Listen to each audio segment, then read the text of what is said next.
بسم اللہ الرحمن الرحیم۔ ایک دوست نے سوال کیا ہے، بہت تنگ دستی کا شکار ہیں اور بہت سخت حالات ان کے چل رہے ہیں۔ کہتے کہ میں کوشش کرتا ہوں بڑی کہ میں ہاتھ پاؤں ماروں، رزق حاصل کرنے کی کوشش کروں، لیکن کہتے ہیں کہ کہیں سے کام بنتا نہیں ہے۔ تو آج میں ایسا وظیفہ اللہ کی توفیق سے بتانے جا رہا ہوں کہ انشاءاللہ تعالی دیکھیں یہ سارے کام کرنے والی ذات اللہ کی ہے۔ کوئی وظیفہ، کوئی عمل، کسی قسم کی تسبیح، اس میں تاثیر، کسی کام کے کرنے کی تاثیر پیدا ہوتی ہے اللہ کے حکم سے، یہ پہلے یاد رکھیے۔ جیسے بالکل ایسے ہی جیسے کوئی گولی، کوئی پوڑی، کوئی ٹیکا، کوئی انجیکشن، کوئی میڈیسن وہ اثر نہیں کر سکتی، فائدہ نہیں دے سکتی جب تک اللہ نہ چاہے۔ آپ دیکھتے ہیں کہ بہت مہنگی دوائی لیتے ہیں اور وہ دوائی فائدہ نہیں دیتی۔ فائدہ دوائی دے گی جب اللہ رب العالمین کا حکم ہوگا تو۔ ایسے ہی کوئی بھی وظیفہ ہے تو وہ وظیفہ یا کوئی تسبیح یا کوئی ذکر جسے آپ کسی بھی نیت سے کریں گے تو وہ فائدہ اللہ کے حکم، یہ پہلے ذہن میں یاد رکھیے کہ وہ اللہ کے حکم سے فائدہ دے گی، اللہ چاہے گا تو فائدہ ہوگی، یہ بات پہلے۔ اب دو باتیں اس میں، ایک بات یہ آ جاتی ہے، کئی دفعہ سوال بھی آتا ہے ذہن میں، بھی شیطان بھی وسوسے ڈالتا ہے اور کئی لوگوں کی طرف سے بھی سننے کو ایسی باتیں ملتی ہیں کہ بھئی اللہ نے جب رزق لکھ دیا ہے، جب اللہ نے رزق مقدر کر دیا ہے، پھر وظیفے کیوں کرتے ہو؟ جو لکھا ہو مل جائے گا۔ یہ بھی ایک سوال ہوتا ہے۔ تو بھائی تقدیر جو نا اس کی بہت ساری اقسام ہیں، اس میں سے بعض کا تقدیر میں اللہ تعالیٰ نے دو چیزیں لکھی ہوتی ہیں، مثال ہے دو چیزیں لکھی ہوتی ہیں، تین لکھی ہوتی ہیں، کئی لکھی ہوتی ہیں کہ اگر یہ بندہ یہ کام کر لے گا تو اس کا نتیجہ یہ نکلے گا، اور نہیں کرے گا تو نتیجہ یہ نکلے گا۔ یعنی اللہ نے یہ مقدر میں تقدیر میں ہی لکھا ہوتا ہے کہ یہ بندہ جو ہے وہ صلہ رحمی کرے گا۔ تو جیسے میں حدیث مبارکہ پیش کر دیتا ہوں، ایک وظیفہ یہ بھی ہے، نبی اکرم امام الانبیاء صلی اللہ علیہ وسلم کی حدیث مبارکہ ہے، بخاری شریف میں ہے، صحیح سند کے ساتھ حدیث آئی ہے۔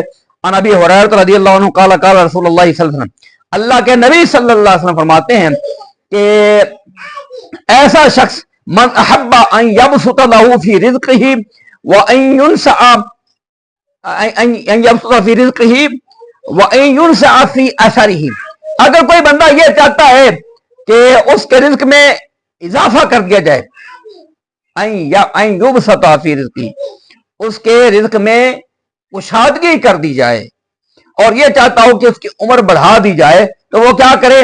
فرمایا حضور رحمۃ اللہ علیہ، فلیصل رحمہ، وہ اپنے رشتہ داروں سے نیک سلوک کرے، صلہ رحمی کرے۔ تو اب دیکھیں کہ رزق تو مقدر ہے، موت بھی مقدر ہے، لیکن اللہ نے تقدیر میں لکھا ہوتا ہے بعض اوقات کہ یہ کام کرے گا تو عمر بڑھا دی جائے گی، یہ کام کرے گا تو رزق بڑھا دیا جائے گا۔ تو یہ یاد رکھیے، یہ اس تقدیر کی یہ وہ قسم ہے کہ جو اللہ رب العالمین احکم الحاکمین جب چاہے اس میں تبدیلی فرما دیتا ہے، تقدیر مبرم نہیں ہوتی ہے۔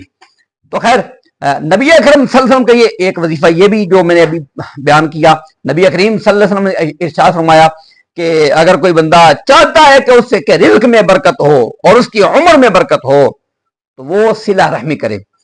اور بھی حدیث مبارکہ میں بے شمار وظائف ملتے ہیں، لیکن میں جو وظیفہ اس بھائی کے لیے بتانا چاہ رہا ہوں وہ چونکہ دیکھیں وہ وظیفہ کہیں احادیث میں نہیں آیا، کسی تفسیر میں نہیں آیا، لیکن وہ وظیفہ ایسا وظیفہ ہے کہ میرا اپنا مجرب ہے، اس کے اوپر میں نے خود تجربہ کیا ہے، اور بہت سارے احباب کو جن کو وہ میں نے وظیفہ بتایا ہے ان کو اس سے فائدہ ہوا ہے۔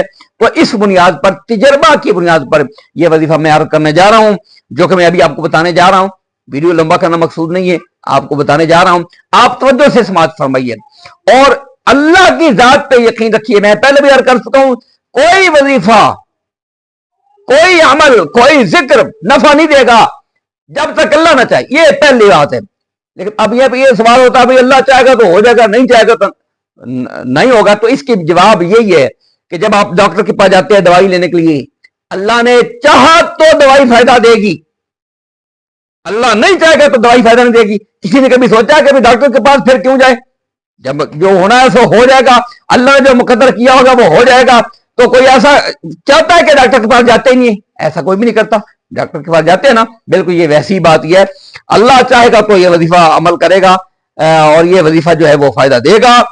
لیکن میں آپ کو عرض کر رہا ہوں، میں اس کے بے شمار احباب جو ہیں جن کو یہ میں نے بتایا ہے اور انہوں نے اس کو پلے باندھا ہے، انہوں نے اپنا تجربہ بیان کیا ہے، اس کے بنیاد پر میں بہت سارے لوگ آپ کے سامنے پیش کر سکتا ہوں۔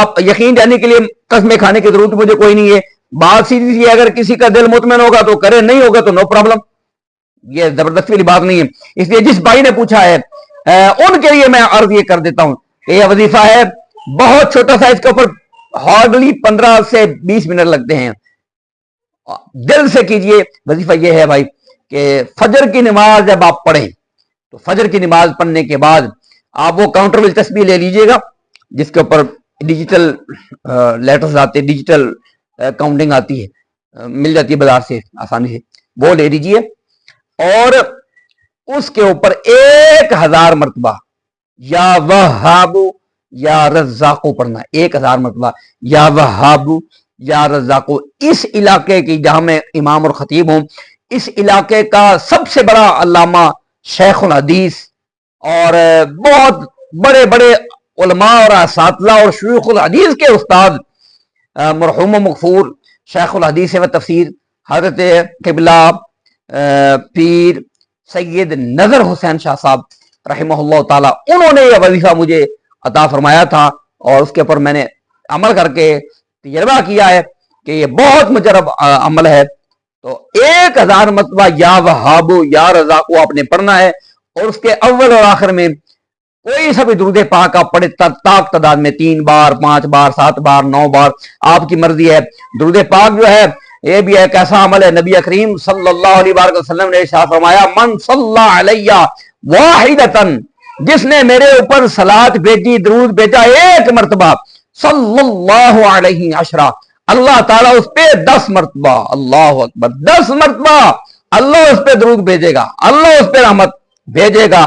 جس نے میری ذات پہ 1 بار درود پاک پڑھا، یعنی درود پاک بھی بذات خود ایک ایسا عمل ہے، اللہ اکبر، من صلی علیہ واحدتن صلی اللہ علیہ وسلم، اللہ تعالیٰ اس پہ 10 مرتبہ درود بھیجے گا جو میری ذات پہ 1 دفعہ درود پڑھے گا۔ تو درود پاک پڑھیں تاک تعداد میں اور اس کے بعد 1000 مرتبہ فجر کے بعد پڑھیں، فجر کی نماز پڑھنے کے بعد کوشش کریں کہ وہیں پہ بیٹھیں۔ تصور اس کا یا وہاب یا رزاقو، اس کا جو معنی ہے وہ بھی ذہن میں رکھیں۔ وہاب، وہاب یہیب وہبن، اس میں سے وہاب فعال کے وزن پہ مبالغے کا صیغہ ہے، اور ایسے رزاق، رزاق یرزق رزقن فہو رازق، اس میں فاعل آ گیا، اور فعال کے وزن پہ رزاق، یہ بھی صفت مشبہ، یہ بھی مبالغے کا صیغہ ہے۔ تو دونوں ایک ہی وزن کے، فعال کے وزن پہ وہاب اور رزاق۔ وہاب، وہاب کیا ہوتا ہے؟ چلو بات تھوڑی لمبی ہو جائے گی لیکن چلو وہاب کو دیکھیں، پہلے معنی کو دیکھیں۔ واہب، وہاب وہ ہوتا ہے، ایک ہوتا ہے کہ میں نے کسی کو پیسے دیے بدلے میں اس سے سبزی لی، میں نے پیسے دیے بدلے میں اس سے جوتا لیا، پیسے دیے کپڑا لیا، پیسے دے کے یا کوئی شاید دی اس کے بدلے میں کچھ لینا، اس کو وہاب، اس کو ہبا نہیں کہتے۔ ہبا کس کو کہتے ہیں؟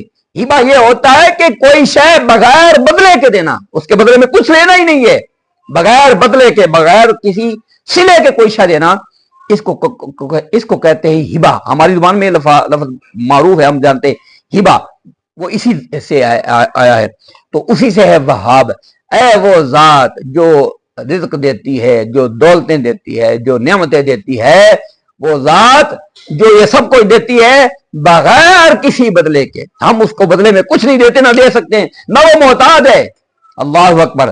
تو یہ ذات صرف اللہ کی ہے، یا وہاب اور یا رزاق، اے بہت رزق دینے والے اور اے بہت نوازنے والے۔ تو یہ وظیفہ ایسا ہے، میں اس لیے بتا رہا ہوں میرے بھائیوں، دیکھیں میں اس دوست کو پرسنلی بھی بتا سکتا تھا، بتا بھی دیا ہے اس کو میں نے واٹس ایپ پہ، لیکن یہاں پر ریکارڈ کرانے کا مقصد یہ ہے کہ شاید کوئی اور بھی سنے اور اس کو نفع ہو، اور میرا مقصود بھی یہی ہے کہ احباب کو نفع ہو، اللہ تعالیٰ سب کے لیے آسانیاں پیدا فرمائے، اللہ کریم سب کے لیے وسعت فرمائے۔ اللہ کریم جل شانہ جس طرح نبی کریم صلی اللہ علیہ وسلم فرمایا تھا حضرت اسماء بنت ابی بکر کو کہ اے اسماء، یہ ایک گٹھڑی ہے نا جس میں رزق رکھا ہوا ہے، جس میں درہم و دینار ہیں، اس گٹھڑی کو اگر تو نے گانٹھ لگا لی بانٹنا نہیں بند کر دیا تو پیچھے سے اللہ بھی گانٹ لگا دے گا. بانٹو، یعنی مطلب یہ پتہ چلا کہ اللہ رب العالمین رزق میں کشادگی کرتا ہے، کبھی تنگی کرتا ہے، اللہ کی طرف سے ہوتا ہے. اور اللہ ہی کو پکارنا ہے ہم نے، اللہ تو بہت دینے والا ہے، میرے حالات تنگ ہے، مجھے بھی عطا فرما. اللہ تعالی ہمارے سب کی تنگیاں دور فرمائے، سب کے لیے وسعت رزق کے فیصلے فرمائے. وما علیہ الا البلاغ.